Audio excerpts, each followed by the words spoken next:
گھر تمہیں زیادہ دن رکنا پڑ گیا تو؟ سعدیہ بیگم نے تشویش بھرے انداز میں کہا، جو تیار ہو کر ان کے کمرے میں ان سے ملنے آیا تھا۔ 2 گھنٹے بعد اس کی فلائٹ تھی۔ امی حد کرتی ہیں آپ بھی، میں کسی بزنس ٹور پر تھوڑی جا رہا ہوں۔ ٹریننگ کی مدت معین ہوتی ہے اور اس میں 1 دن اوپر نیچے نہیں ہو سکتا۔ 90 دن کی ٹریننگ ہے، انشاءاللہ 91ویں دن یا اس سے اگلے دن میں آپ کے پاس ہوں گا۔ وہ محبت سے ان کے دونوں ہاتھ اپنے لبوں سے لگاتے ہوئے بولا۔ اور امی سب سے زیادہ خوشی کی تو بات یہ ہے کہ میں جانے سے پہلے آپ کو آپ کی پسند کے گھر میں چھوڑے جا رہا ہوں۔ الحمدللہ، اللہ نے مجھے اس قابل کیا کہ میں آپ کو کوئی خوشی دے سکا۔ امی آپ کو یہ گھر پسند آیا ہے نا؟ وہ چمکتی نگاہوں سے ماں کو دیکھتے ہوئے بولا۔ وہ اس گھر میں 2 دن پہلے ہی شفٹ ہوئے تھے۔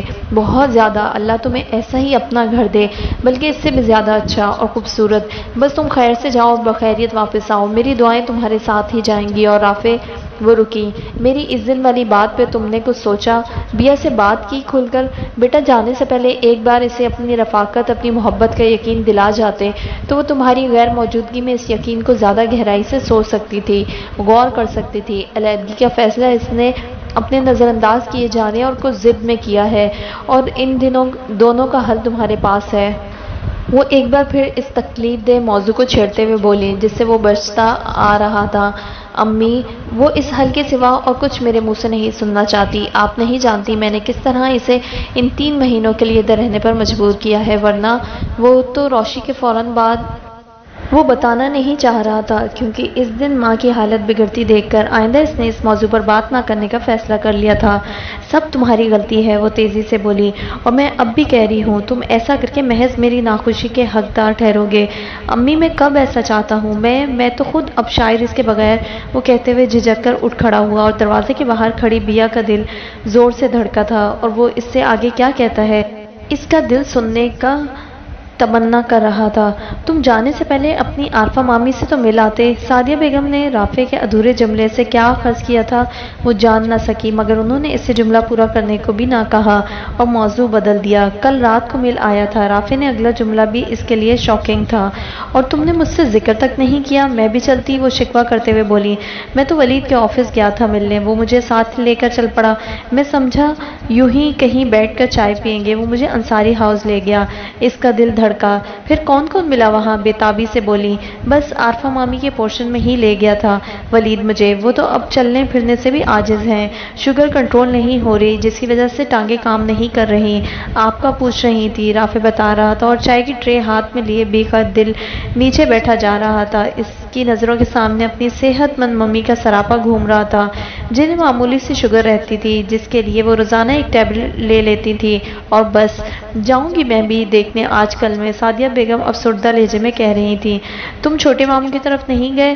اور ولید کی طرف؟ وہ پھر سے اسی بے قرار لہجے میں پوچھ رہی تھی۔ نہیں، وہ بہت آہستہ بول رہا تھا۔